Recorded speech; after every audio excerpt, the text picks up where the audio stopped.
Estamos iniciando a nossa sessão de Medicina Crítica Max Weil e hoje nós temos um convidado especial, um convidado de fora do Instituto, que é o Dr. Paulo Ribeiro. O Dr. Paulo Ribeiro é médico, graduado em Medicina pela Faculdade de Medicina da Fundação do ABC, em São Paulo. Ele fez residência em cirurgia geral e coloproctologia. Na sequência, ele fez mestrado na gloriosa Faculdade de Ciências Médicas da Santa Casa de São Paulo. Tem título de especialista em cirurgia, em coloproctologia, em medicina intensiva. Trabalha em medicina intensiva há muitos anos e hoje, entre outras atividades, ele é o gerente médico da equipe multiprofissional de terapia nutricional do Hospital Sírio-Libanês, em São Paulo.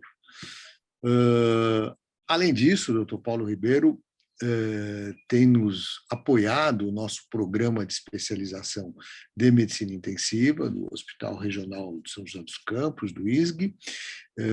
Há muito tempo já ele recebe os nossos residentes especializandos num estágio de suporte nutricional, enfim, no Hospital Sírio-Libanês. É um campo de estágio muito apreciado pelos nossos estagiários, especializandos e residentes, e eu tenho, então, aqui, aproveito esse momento para expressar o nosso reconhecimento, o nosso agradecimento pelo Paulo Ribeiro, que tanto vem contribuindo no aprimoramento dos nossos especializandos. Muito bem. Bom, dito isso, o Paulo Ribeiro vai nos apresentar um tema instigante, né? Que é um tema o paradoxo da obesidade em relação aos pacientes que precisam de tratamento intensivo, e ele vai, então, nos apresentar e vai discutir um pouquinho em relação a essa questão do paradoxo em relação à obesidade. Muito bom. Paulo Ribeiro, a palavra é sua. Bom, antes de qualquer coisa, eu queria agradecer muito a você, Marcelo, e a Rosa, que são companheiros de muitos anos de jornada, pelo convite. É muito gratificante para mim estar aqui, falar sobre esse assunto, que também é um assunto que me interessa bastante, principalmente agora na Covid-19. Eu vou colocar aqui modo de apresentação para a gente começar. Muito. Então, na realidade, o que nós vamos conversar hoje com vocês, vou tocar algumas ideias com vocês, é a respeito do paradoxo da obesidade, ou seja, o paciente crítico obeso na terapia intensiva evolui melhor ou pior do que um paciente não obeso. Então, esse paradoxo da obesidade, proteger o paciente contra a mortalidade dentro da terapia intensiva, é realmente um fato ou é realmente um mito? Então, assim, em termos de epidemiologia, se nós vamos ver na população americana hoje em dia, a gente tem 75% de pacientes de indivíduos obesos ou com sobrepeso. 42% desses indivíduos têm um IMC maior do que 30 e 9% uma obesidade extremamente grave, mórbida, ou seja, com IMC maior do que 40. De uma forma geral, essa população obesa ou com sobrepeso, mas principalmente obesa, é considerada como um fator de risco para muitas condições mórbidas, né? A obesidade em si. Mas você, interessantemente, acaba vendo em alguns trabalhos, muitos trabalhos, que mostram que algumas situações, como doença cardiovascular, insuficiência renal crônica em estágio final, doença pulmonar crônica obstrutiva, os obesos acabam tendo, segundo alguns estudos, um prognóstico melhor do que os pacientes não obesos. Esse é um trabalho holandês, na realidade, dinamarquês, desculpe, que foi feito, publicado agora em 2021. Eles reuniram 35 mil pacientes com diversas infecções que foram internados no hospital. E aí, o que eles avaliaram em relação a risco de morte e estado nutricional?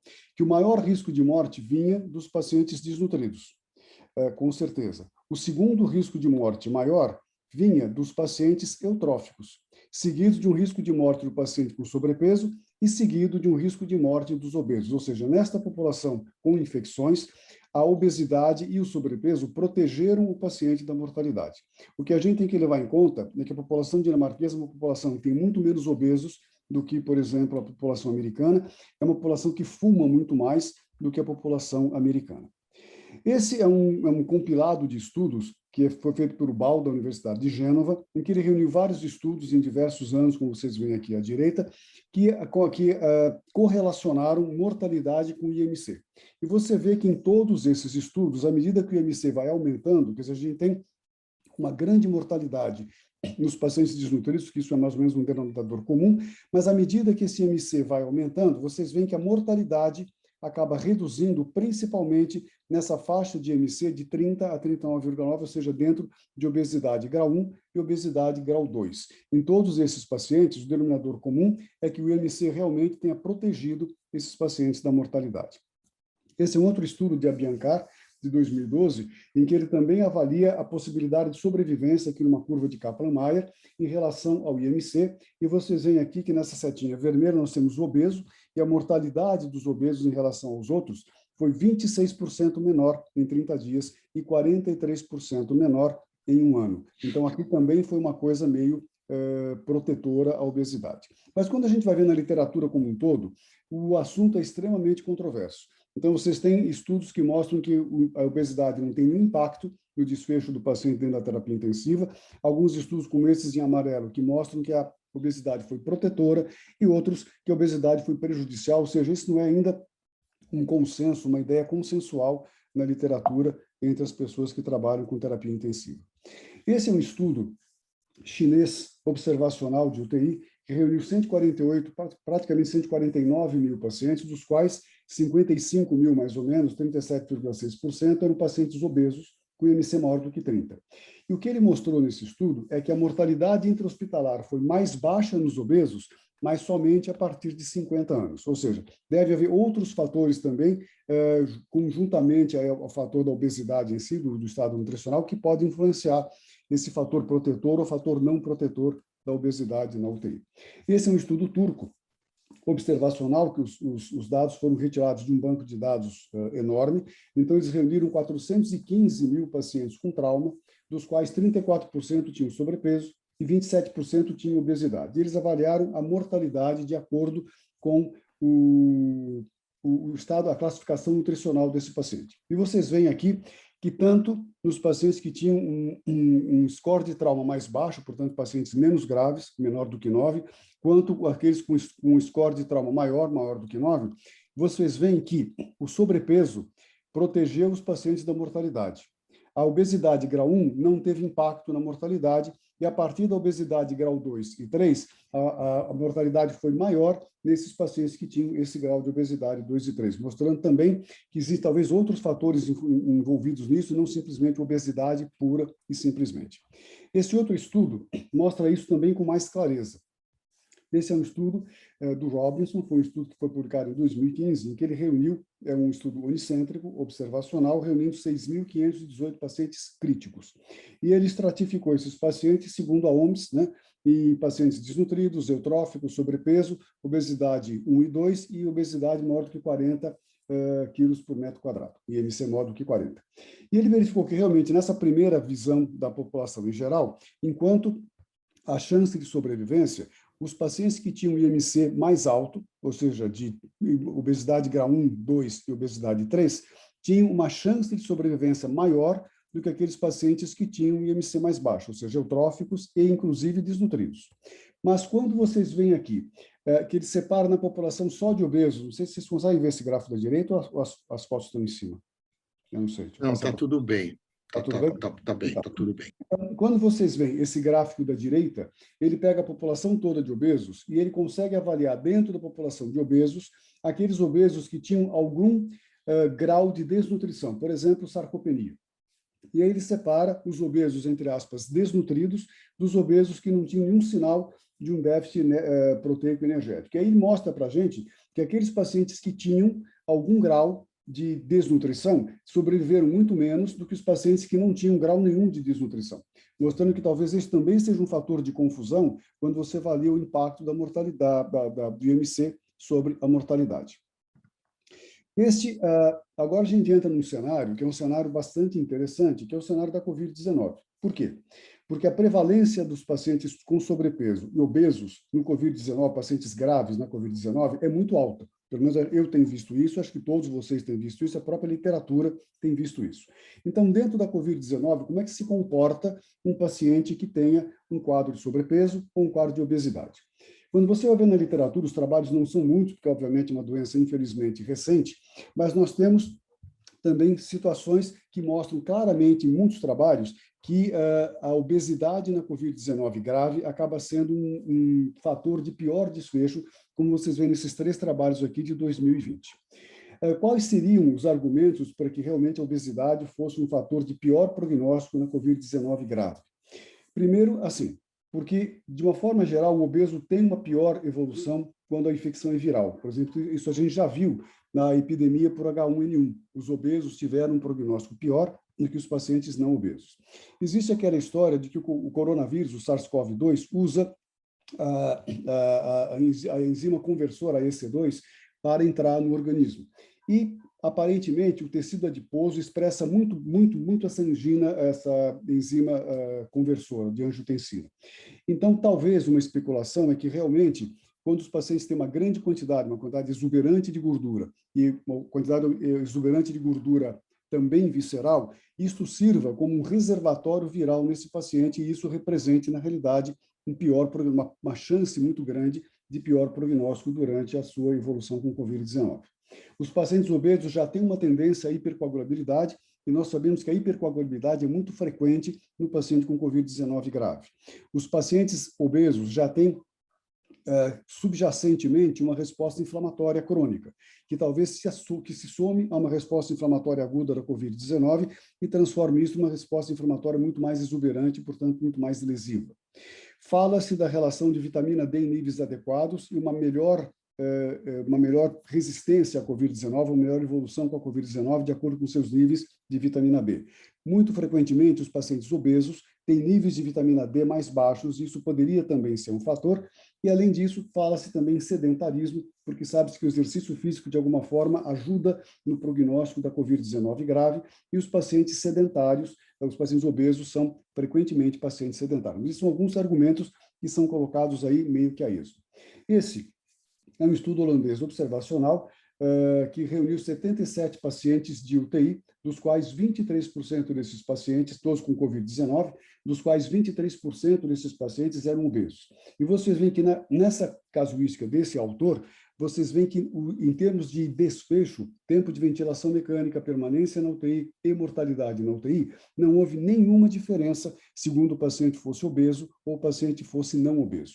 E ele ainda, além disso, ele acabou avaliando o grau de inflamação nos pacientes obesos e nos pacientes não obesos durante a infecção por Covid-19, e ele mostra que o grau de inflamação não foi absolutamente diferente entre uma população e outra, ou seja, essa história de que o obeso eventualmente faça uma reação inflamatória muito mais exacerbada, não sei se é verdade. E aqui eu vou entrar numa situação de dados nossos do Hospital Sírio-Libanês. A gente tem, na realidade, até hoje, quer dizer, eu reuni dados desde março de 2020, quando a pandemia efetivamente começou aqui no Brasil, até 31 de maio de 2021. E é claro que esses dados todos já são compilados. Esses dados são dados que eu vou mostrar para vocês, ainda são dados grosseiros, é para um rascunho de dados, porque eu ainda não estudei isso com um estudo estatístico profundo e elaborado, com regressão de Cox, etc. e tal, mas já dá uma ideia grosseira do que acontece. Então, a nossa prevalência aqui de pacientes obesos com IMC maior do que 30, no total, até aí eu tinha 1.016 pacientes, agora já tenho 1.060 pacientes. Nós tínhamos uma prevalência de 40% de obesidade com IMC maior do que 30, ou seja, a prevalência de obesidade e sobrepeso é realmente importante nessa população que vai para a UTI. Em termos de gênero, entre os obesos com IMC maior do que 30, 75% dos pacientes são do sexo masculino, 25% do sexo feminino, ou seja, uma doença que ataca prevalentemente homens e não mulheres. E quando eu vejo a população geral de obesos e não obesos, realmente essa estratificação permanece 75% homens, 25% mulheres. Aqui, na realidade, eu avaliei o estado nutricional dos pacientes em 2020 e 2021, de acordo com seja sobrepeso ou seja obesidade, para ver a prevalência dessas duas coisas.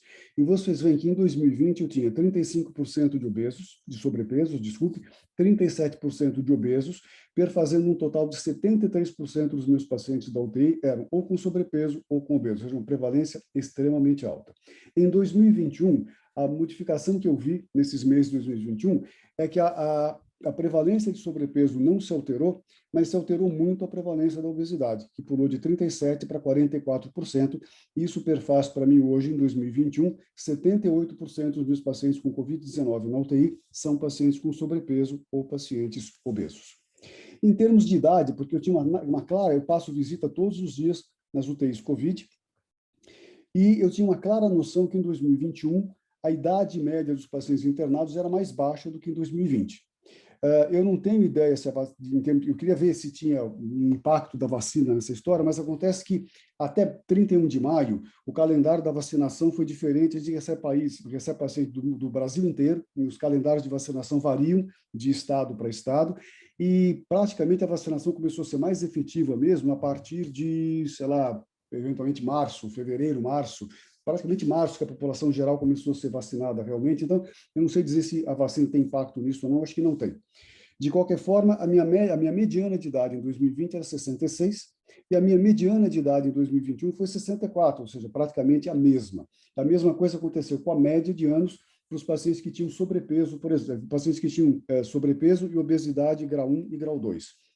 64 a idade média em 2020, 62 a idade média em 2021, não teve nenhuma diferença. E nos pacientes que tinham obesidade com IMC maior do que 40 ou igual a 40, a idade foi exatamente igual em 2020 e 2021, mas a população desses pacientes é muito menor, né? Eu tinha, por exemplo, 7 pacientes desnutridos nessa amostragem toda, e agora não lembro, acho que 40 pacientes com IMC maior do que 40, ou seja, uma amostra bem pequena em relação à população geral. Em relação à mortalidade, a mortalidade geral da nossa UTI é 13%. Isso diminuiu um pouquinho de 2020 para 2021, mas gira em torno de 13%, que a gente acha que é uma mortalidade baixa frente à gravidade dos pacientes que a gente interna com Covid-19. Quando eu vi a mortalidade dos pacientes com IMC de 26 a 29,9, eu tenho aqui uma mortalidade de 12%, ou seja, que seriam os pacientes com sobrepeso. Quando eu vejo a mortalidade dos pacientes com IMC maior do que 30, eu tenho uma mortalidade de 8%. E aqui a mortalidade separada por ano. A mortalidade em 2020, em geral, foi 14%, a com sobrepeso foi 12% e a do obeso foi 8%, perfazendo uma mortalidade de obesos e sobrepeso de 11%. Em 2021, a mortalidade geral caiu de 14% para 11%, talvez porque a gente tenha mais traquejo em lidar com essa população, ou seja, as medidas terapêuticas e as atitudes são muito mais sistematizadas agora em 2021 do que era em 2020. A mortalidade geral caiu para 11%, a mortalidade do sobrepeso se manteve praticamente igual, 11%, e a mortalidade do obeso, que a gente tem uma população maior de obesos, nesse ano de 2021, caiu para 5%, perfazendo uma mortalidade total entre sobrepeso e obesos de 8%. É claro que vocês têm que entender que isso é um rascunho de dados, eu ainda não avaliei, por exemplo, cada variável que possa estar influenciando na mortalidade relacionada ao IMC, como comorbidades, presença de sarcopenia, enfim, uma série de idade do paciente, uma série de coisas que eu preciso ainda avaliar e que agora eu vou avaliar mais profundamente, porque é um estudo estatístico bastante mais complexo. Mas isso dá um esboço do que está acontecendo. Aí eu fui avaliar a mortalidade versus a Apache 2. E aí eu separei o Apache em 2 blocos, ou seja, um Apache até 14 e um Apache igual ou maior do que 15. E, obviamente, como a gente esperaria, 2020 e 2021, e o total da população, os pacientes com Apache maior, obviamente, tiveram uma mortalidade maior. Mas aí eu tentei estratificar o Apache, a mortalidade com o Apache e o IMC. E aí vocês veem que também nesse gráfico, a mortalidade dos pacientes com Apache maior é maior e os pacientes que têm IMC até 39,9. Mas quando eu vou para a população de pacientes com IMC maior do que 40, e repito para vocês que é uma população muito pequena, vocês veem que o Apache, a gravidade, não teve muita relação com a mortalidade, ou seja, a mortalidade foi igual para quem tinha um Apache abaixo de 15 e quem tinha um Apache de 15 para cima. Nos desnutridos, nenhum deles morreu, porque tive 7 pacientes desnutridos, uma população que até pode ser desprezível. Tá? Mas, então, eu não sei dizer para vocês, porque agora, eu, por exemplo, dei uma olhada nos dados ontem, com um pouco mais de profundidade. E o que eu percebi até agora, mas eu preciso agora estudar a linearidade dos dados, ou seja, uma série de coisas, mas o que a gente percebeu ontem é que a partir do 20º dia de internação, aparentemente o sobrepeso e a obesidade protegem o paciente da mortalidade nessa nossa amostra de 1.060 pacientes. Mas eu preciso aprofundar mais os meus estudos para ver se isso é uma coisa correta. E, finalmente, eu trago para vocês, bom, isso é um estudo, uma argumentação de que a obesidade poderia proteger o paciente com Covid-19, porque, na realidade, esses autores acham que a inflamação subjacente do paciente obeso, na realidade, favorece uma resposta inflamatória aguda menos grave, menos exuberante, do que uma resposta mais exuberante. E isso eles atribuem a esse fator, a melhor evolução do paciente obeso, mas isso é absolutamente uma conjectura. Mas aí eu trouxe esse estudo, que é um estudo extremamente interessante e instigante. Vocês se lembram do estudo EPANIC? Para quem não se lembra, é um estudo feito com 4.000 pacientes de terapia intensiva que foram randomizados para receberem ou uma nutrição parenteral precoce, se eles não conseguiam atingir 60% da sua meta nutricional só com nutrição enteral, então, a partir do 3º dia de internação, ou uma nutrição parenteral tardia, quando eles toleravam esse déficit nutricional até o 8º dia, e no 8º dia eles começavam a nutrição parenteral para o paciente. Desses 4.000 pacientes, eles conseguiram selecionar 600 pacientes que tinham um nível cognitivo suficiente para passarem por esse score de funcionalidade, que é o MRC, que é um score bastante completo de funcionalidade. E desses 600 pacientes, eles conseguiram fazer biópsia muscular em 122 deles no 8º dia de randomização. E o resultado foi bastante interessante. Nesse gráfico A, foram os pacientes que fizeram a biópsia em vivo. No gráfico B, os pacientes que tiveram uma biópsia muscular imediatamente após a morte. E vocês veem no lado esquerdo, eu tenho a curva do paciente não obeso, no lado direito eu tenho a curva do paciente obeso, e vocês percebem que, em relação aos indivíduos sadios, o paciente obeso preservou muito mais massa muscular à biópsia do que o paciente não obeso. Isso tanto na biópsia em vivo, quanto na biópsia pós-morte. Aí eles foram para o laboratório, que é uma atitude muito frequente da Universidade de Leuven, da Vandenberg, basear os seus trabalhos clínicos em trabalhos experimentais. E aí eles foram para o laboratório e eles criaram uma população de ratos obesos que não tinham alterações metabólicas importantes. E aí submeteram os ratos obesos e os ratos não obesos a um quadro séptico abdominal, ligando o seco desses ratos e perfurando o seco desses ratos. E observaram isso por 5 dias, ou seja, o que acontecia nesses ratos sépticos nos primeiros 5 dias. Nesse gráfico aqui de cima, vocês percebem que a perda de peso entre o rato séptico e o rato magro e o rato séptico obeso foi a mesma nos 5 dias. Mas quando você olha para a população obesa, ela perdeu muito mais gordura do que massa muscular comparado com o rato magro. Aí eles foram avaliar, e aqui nesses gráficos também mostra realmente que aqui vocês veem nesse gráfico da direita acima, o gráfico C, que a curva de perda de massa muscular foi muito parecida àquela dos pacientes da EPANIC, ou seja, os ratos magros sépticos perderam muito mais massa muscular do que os ratos obesos sépticos. E o que eles verificaram é que essa preservação é de massa muscular e essa preservação também é da funcionalidade, porque esses ratos obesos, eles tinham uma recuperação da fadiga muscular muito mais rápida do que os ratos magros sépticos. E o que eles avaliaram interessantemente é que esses ratos todos obesos tinham uma ativação muito grande do metabolismo lipídico endógeno, o que não acontecia nos ratos magros. Então, obviamente, a primeira conclusão que se toma é que essa exacerbação do metabolismo endógeno lipídico dos obesos tem alguma coisa a ver com essa preservação de massa muscular. E o próximo passo racional e óbvio é: vamos bloquear o metabolismo lipídico para ver o que acontece com os ratos obesos sépticos. Aí, quando eles fizeram isso, o que aconteceu? O rato obeso séptico perdeu o fator de proteção muscular, de preservação e de funcionalidade da massa muscular, comprovando que realmente era alguma coisa relacionada ao lipídio que preservava a massa muscular desse rato. E aí o outro passo é, já que o lipídio é muito bom, vamos dar lipídio para o rato magro séptico. Então, eles forneceram para o rato magro séptico, eles forneceram uma parenteral muito rica em lipídios e avaliaram o que aconteceu. O que aconteceu foi o metabolismo lipídico, as alterações metabólicas lipídicas no rato séptico não obeso foram muito mais exuberantes do que no rato obeso séptico. Eles conseguiram preservar um pouquinho de força muscular, mas não conseguiram preservar massa muscular. E, em uma semana, eles tinham esteatose hepática. E a conclusão foi: fornecer lípides para os ratos magros sépticos aumentou o metabolismo lipídico, como nos obesos sépticos, alterou profundamente o perfil plasmático lipídico e causou esteatose hepática precoce. Então, a conclusão desse estudo é a seguinte: ratos sépticos obesos apresentam uma mobilização e metabolismo exacerbados de ácidos graxos nas fases iniciais da sepse, o que ajuda a proteger a massa muscular e a manter a funcionalidade. A oferta exógena de lípides a ratos sépticos magros ajudou a reduzir a fraqueza muscular, mas causou uma esteatose hepática precoce.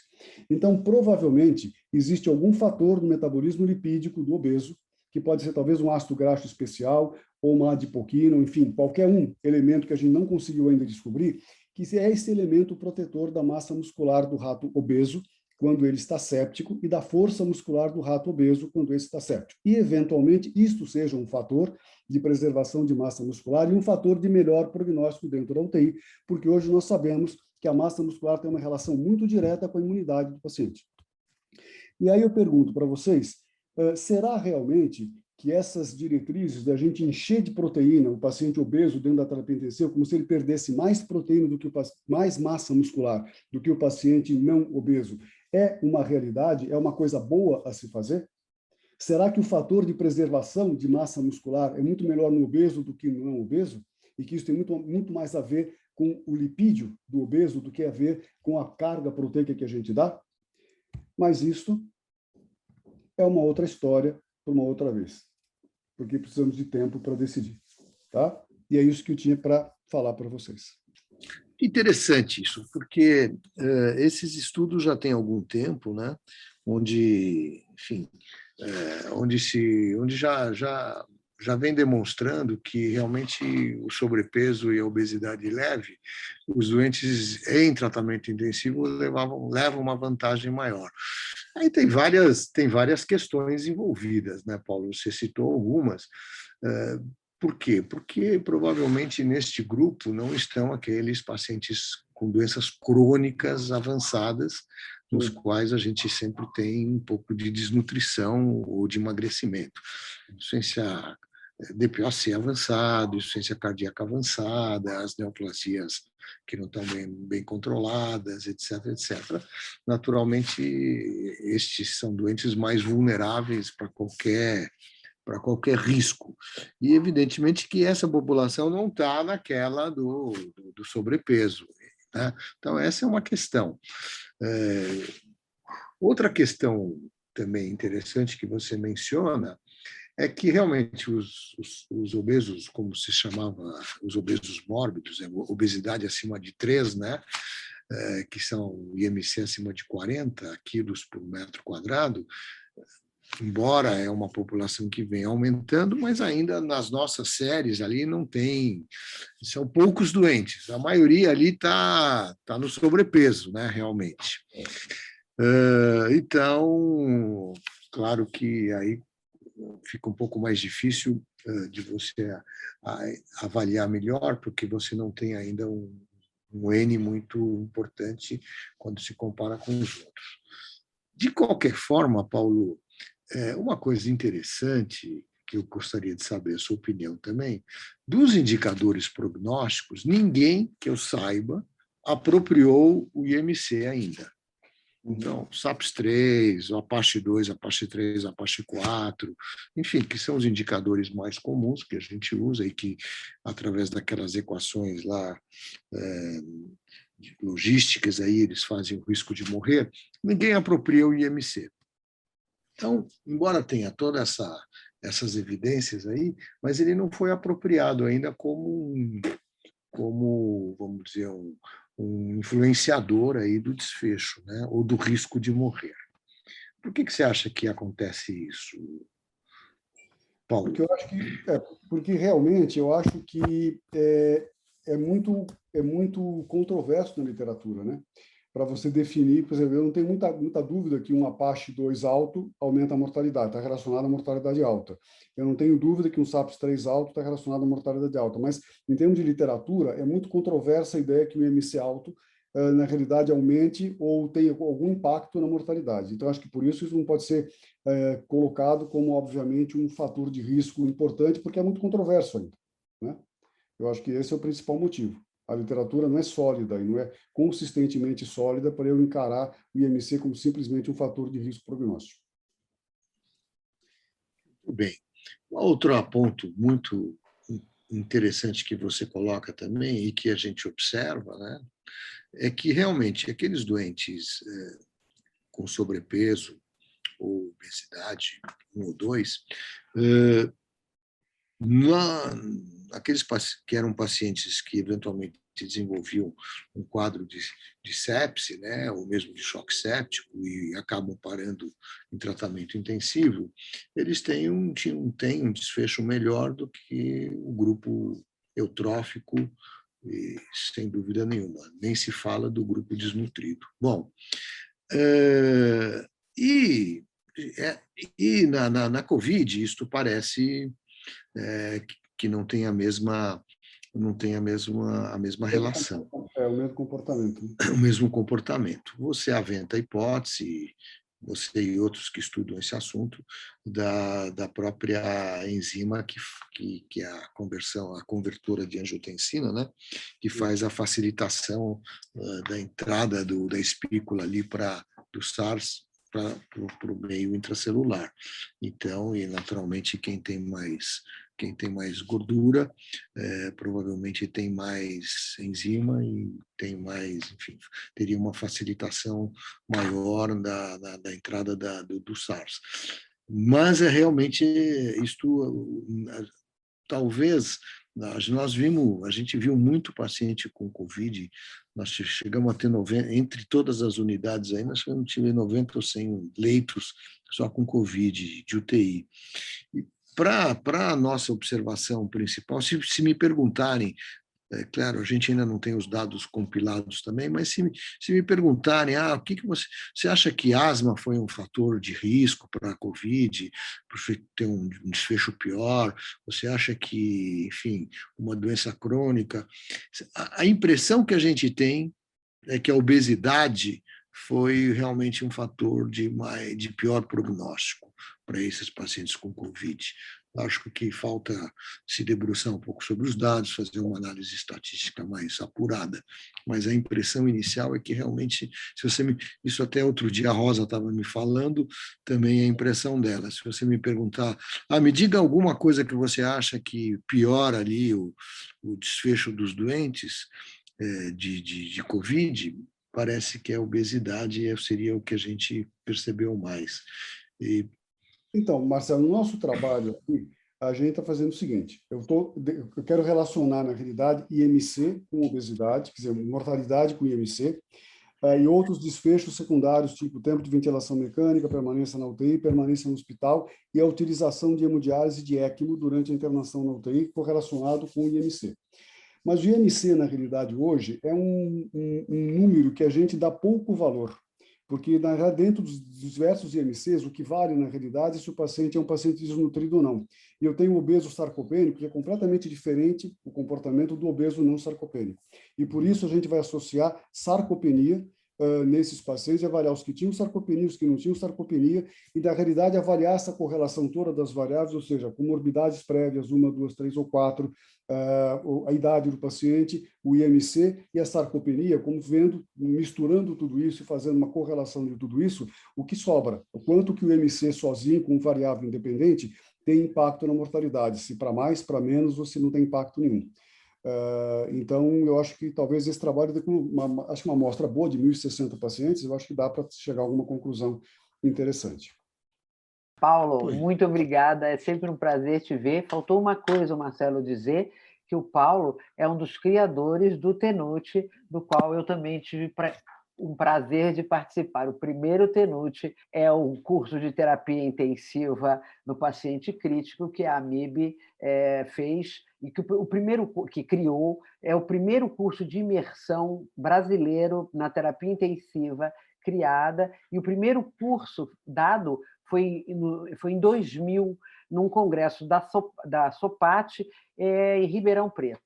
Foi isso, Paulo? Foi exatamente isso. Bom, enfim, então, eu queria... Essa história de obesidade é muito importante. e ela vem de novo na questão. Na terapia intensiva sempre foi vencendo, sempre discutida, você mesmo colocou, e eu achei interessante, queria ressaltar algumas coisas. A questão da não resposta ou a maior resposta inflamatória na agressão viral, assim, essa observação, essa possibilidade, isso é curioso realmente, porque aconteceu com H1N1, aconteceu agora nessa pandemia. Isso é um dado interessante, é muito assunto, mas isso me chamou a atenção. A outra coisa... Só uma coisa que eu queria citar aqui, por exemplo, quando você compara infecção bacteriana com infecção viral, o estado nutricional e a terapia nutricional fazem diferença. Frequentemente, a infecção viral vai melhor quando você não nutre bem o paciente no começo, e a infecção bacteriana é o contrário, entendeu? Então, eu acho que é o contrário. É o contrário. Na bacteriana, quando você não nutre muito no começo, é melhor. Como é a sepse, por causa daquela história de não botar fogo na lenha da fogueira. Se você nutre mais o paciente no começo, é melhor.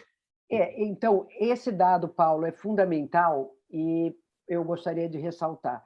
A questão da terapia nutricional do doente grave e dos tempos, no momento, não só aquelas ideias que a gente sabe já, que estão bem consolidadas, da instabilidade hemodinâmica, etc., mas o que a gente sempre discutia, que era a estabilidade metabólica, a estabilidade eletrolítica. Nós chegávamos a dizer isso dos nossos cursos.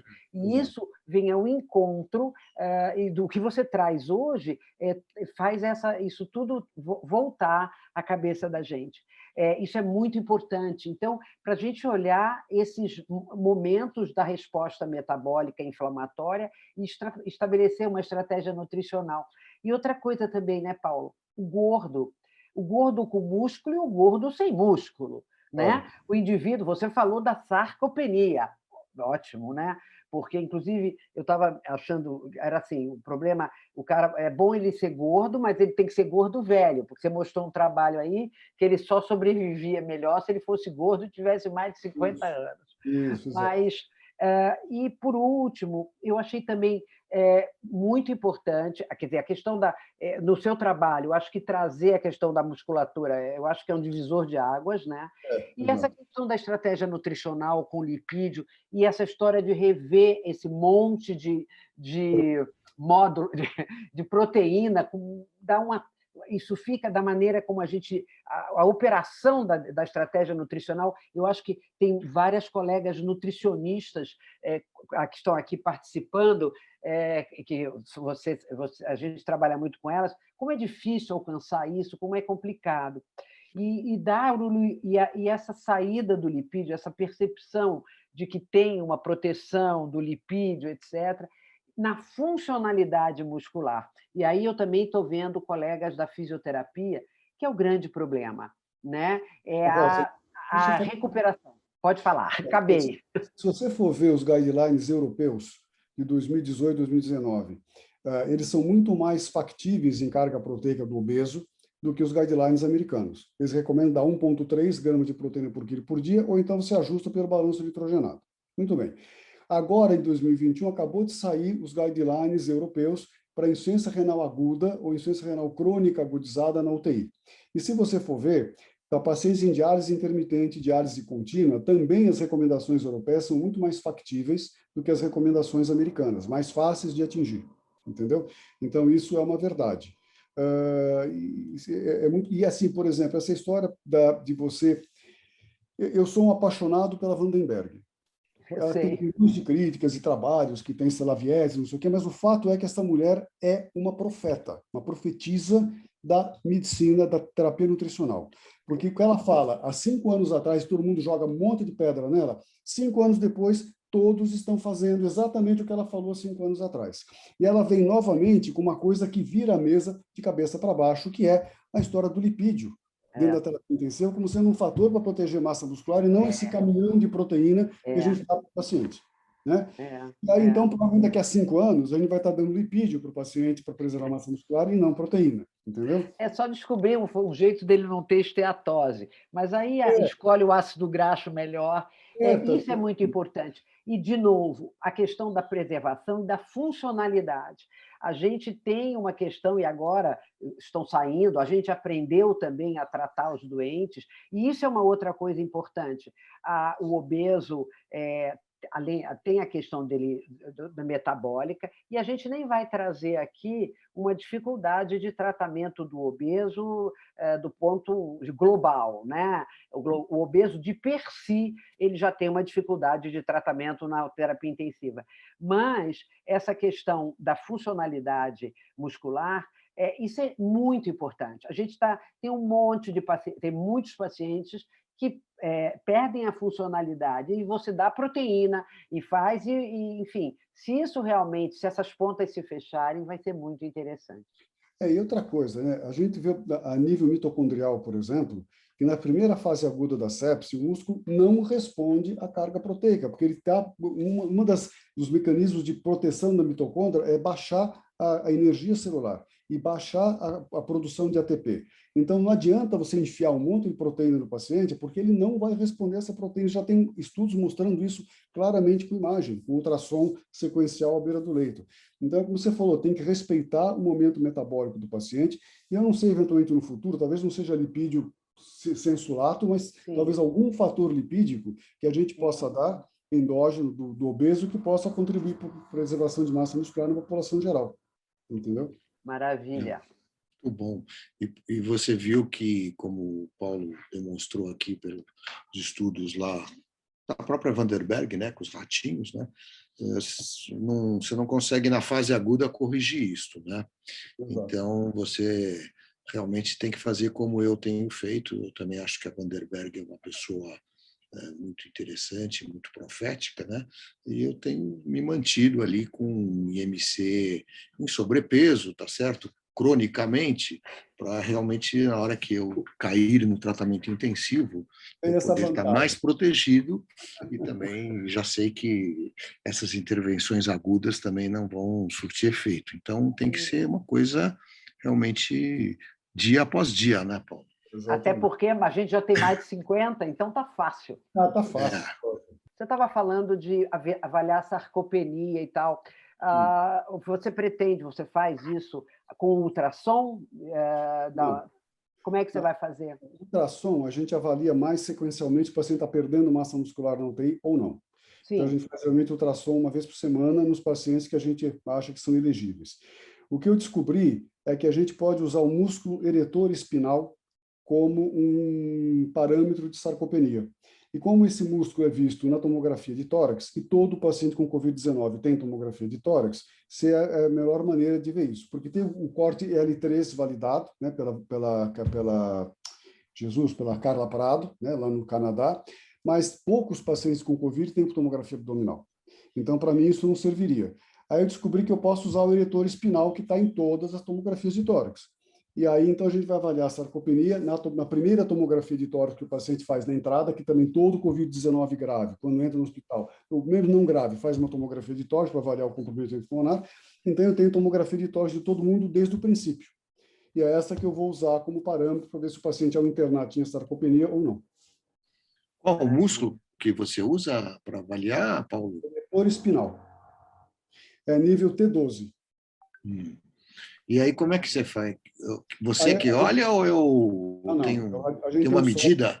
A gente tem um software especial para isso, né, que a gente tem no hospital, e é o radiologista que faz isso. Então, tem agregado ao meu trabalho, tem o Davi Romão, que vai fazer todos os estudos de sarcopenia para nós. Interessante, hein? Muito. Muito bom, muito bom. Bom, se você fosse fazer prescrever. Você vai lá na minha UTI, doutor Paulo, eu quero a sua... Vamos fazer uma prescrição nutricional para um paciente obeso, sobrepeso, enfim, com Covid, agora, em matéria de estratificação, caloria não proteica. Como é que você está fazendo isso agora? Eu estou fazendo isso para todos os pacientes. Os pacientes agudos, na primeira semana. Tá? Se o paciente tiver paciente, eu tiver disponibilidade de fazer uma calorimetria indireta nele a partir do terceiro dia de internação, eu faço. E um balanço nitrogenado eu também faço e me oriento pela calorimetria, pelo balanço nitrogenado. Mas me oriento... Esse está com insuficiência renal, Paulo. Tá, então vamos ver insuficiência renal. O que eu vou começar, na realidade, vamos dizer a fórmula de bolso, que é a mais prática.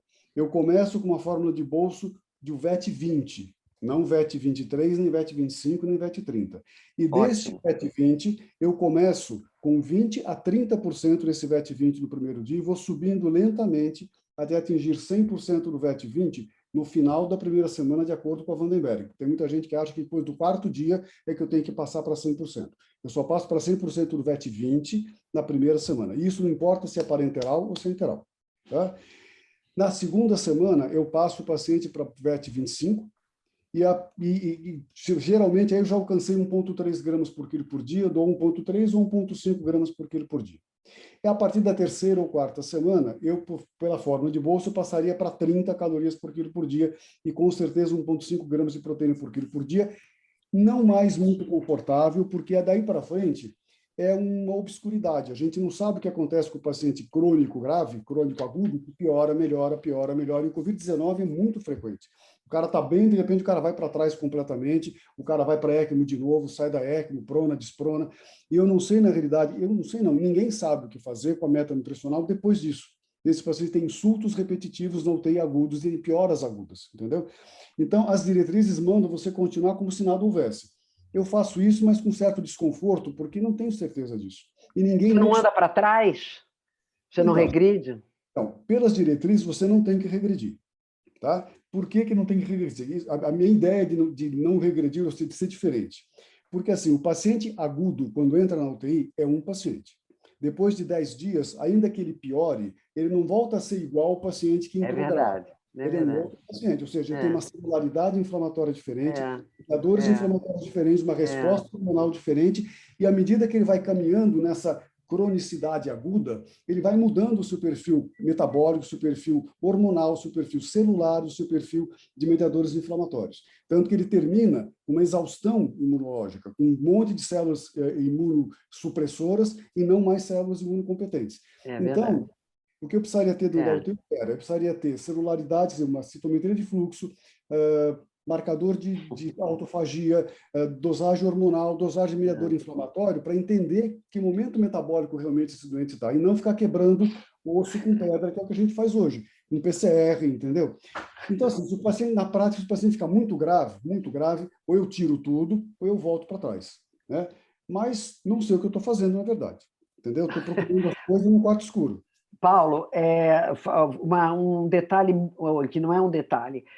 No paciente obeso, a história do peso. Qual é o peso?